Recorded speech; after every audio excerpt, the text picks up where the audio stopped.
Airtech Soldier here, and I'm back to talk about Star Trek Lower Deck Season 4, Episode 5, and my thoughts on this episode.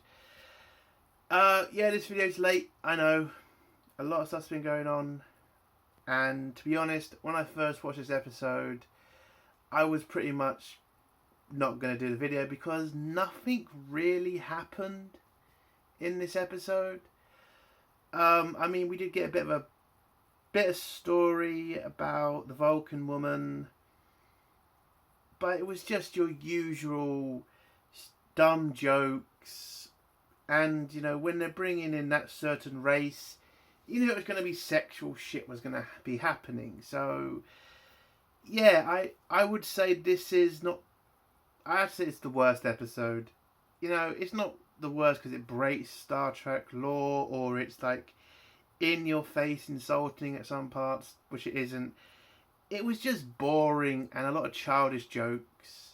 And there was a plus, maybe a little bit of a plus. The Vulcan woman, she kind of had at least a bit of a character development in this episode. That's one thing. But other than that, this episode, it was just, it was nothing. Nothing really happened. And yeah, I would just give it a 0 out of 10. It was just shit. So I might as well go to spoilers now. If you don't want to hear spoilers, leave in 3, 2, 1. So the episode starts off with us finding out that the Cerritos has been sent a bunch of ambassadors from Betazed. So they're Betazoids, and what do you think Lower Decks are going to do with a couple of Betazoids when we all know about one certain Betazoid and how she liked to act? Yes, they're all sexual fucking freaks. They want to drink and party. Like, I get it, okay? I get it. The Betazoids, they're very free-loving people.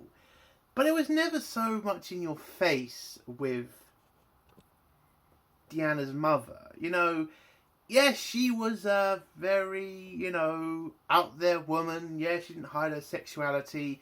But when you watch her episodes, especially the one when we meet the race who kill their elders, and, it was an interesting episode. It was about, how Deanna's mum had to kind of come out and accept that she is old, and that it isn't right to kill old people because they're old. But then you got the other side of the, argument, because the people say, why is it right to let old people grow old, suffer through this life when their body's shutting down? So you got both sides of the argument with that story. But what I'm trying to say is, yes, she was out there. Yes, she wasn't shy about her sexuality. But it never felt like a fucking joke. It never felt like you needed to go over the top with it, because you never did have to with her. Again, you got her character, but there was actually a story there as well. With this, the three women are just sexual drunks, and it was just so annoying to watch. So they're on the ship. Because of all the ships being destroyed, the Federation have sent the Cerritos to take them to a planet to do some, diplomatic work.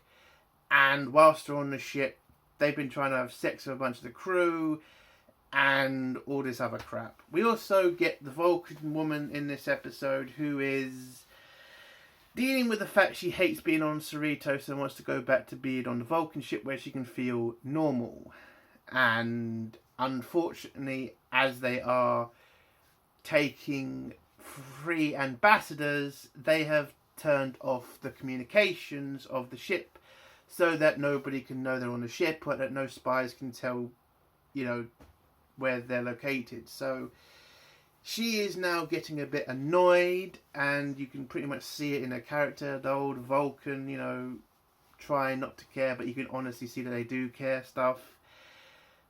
So, yeah. Mariner invites her to the party the Betazoids are having in the bar place. She turns down the offer at first, but then when she kind of realizes she can't send the message, She tries to go to the party to talk to somebody about reactivating the communications so she can send off a message, which is pretty much her begging to come back to the Vulcan fleet. Oh, I should mention the Boimler part of this episode.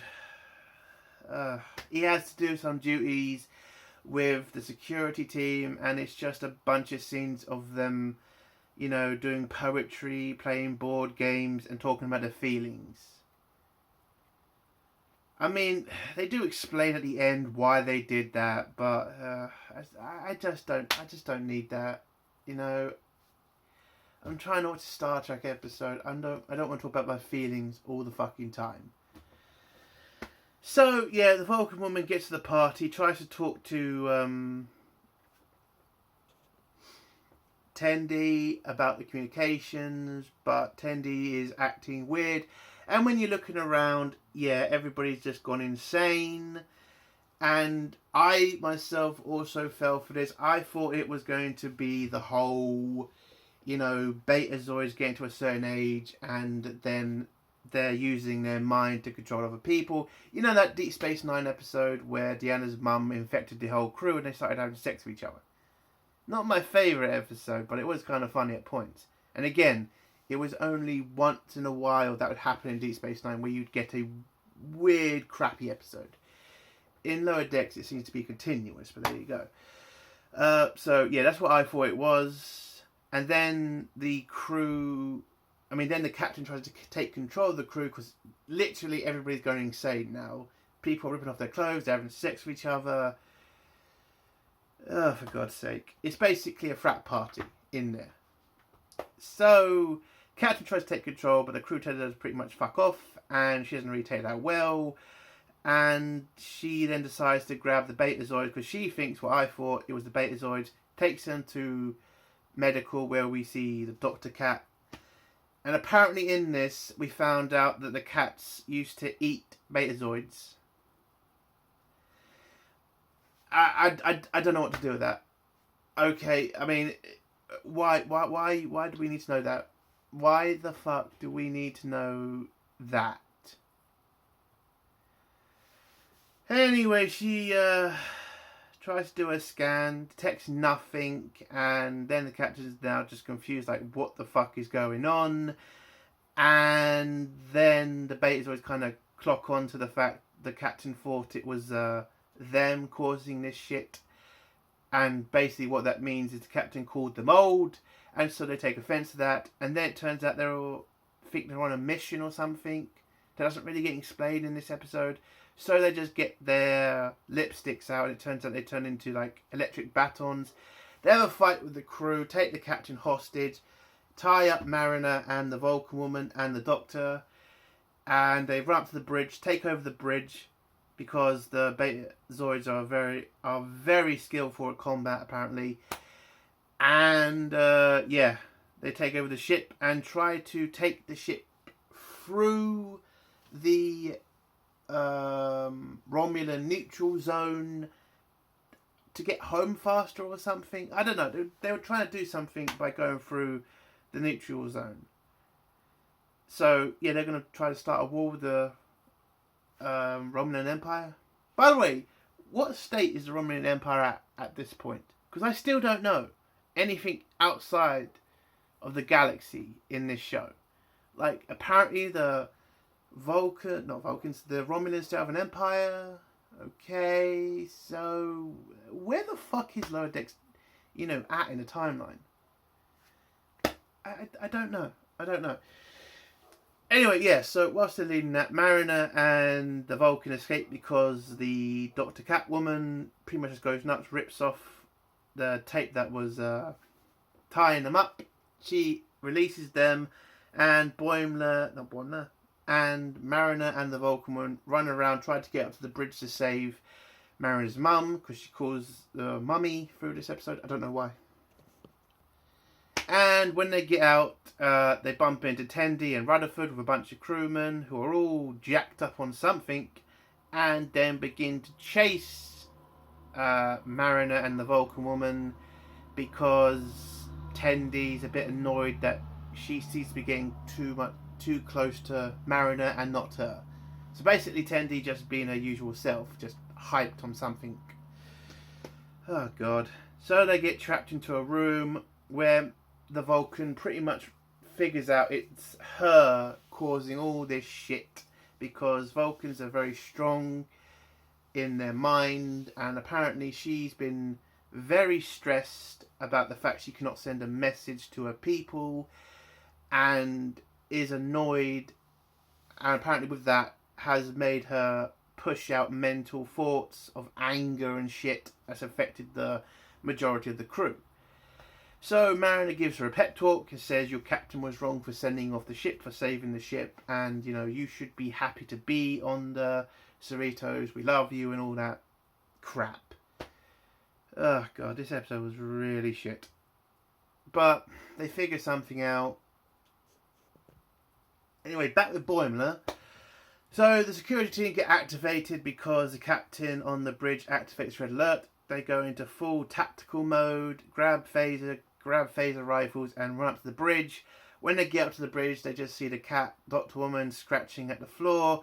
Where the head of security, the Bajoran guy, because they're apparently going out with each other, brings up their therapy that they're doing with each other and gives her some cotton hot milk, apparently to shut her up. I don't know. But they try to get onto the bridge. Oh yeah, back with Mariner and Mariner and the Vulcan. Apparently the pep talk worked. She now is able to control her emotions, and it stopped the whole crew going nuts thing from happening. And so the crew start to calm down because Tendi and Rutherford break down the door, but before that the whole thing stops, so they go back to being their normal selves. On the bridge, the captain manages to trick one of the Betazoids to read her mind, because in an earlier part of the episodes, one of the other Betazoids called the other Betazoid controlling, so we end up having a bitch fight between the Betazoid women. And then the captain's able to open the door, letting security on the bridge, and they retake the bridge and stop the Betazoids from crossing the border. They turn the Cerritos around, where a Romulan ship was apparently just waiting for them to cross the border, and the captain just tells the crew, what do you think was going to happen? Of course they were going to turn around. Who cares? Whatever. So the crew is saved, everybody's back to normal, the Vulcan woman feels like she's now part of the crew. I don't know if she wants to stay on the ship, but she's a lot more happier now. And the episode just ends with the Betazoid handing over some pad to the captain, showing that they have got a picture of the mysterious ship that keeps blowing up other ships. And that's how the episode ends. Oh, also ends with Tendi going nuts on the Vulcan woman trying to be her friend. And that's how the episode ends. Yeah, it's a pointless episode. Nothing really happens. We also find out about the whole why the security team were acting all weird. Turns out they were doing it for Boimler's mental health, because he had been pushing himself too hard to remember every fucker's name on the ship. So they gave him some time off by, doing poems and board games with him to give him a break. Yeah, so that's what the episode was about. To me, pointless episode. I'm again not going to watch this again ever. Yeah, it's a 0 out of 10. Nothing really happened. Nothing was really enjoyable to watch. Nothing. And that's the end of my review. If you like this video, give it a like. If you dislike this video, give it a dislike. And if you like my content, do figure out subscribing. And if you have a comment, leave it below and I'll try to get back to it. Entertainment World Soldier. Bye.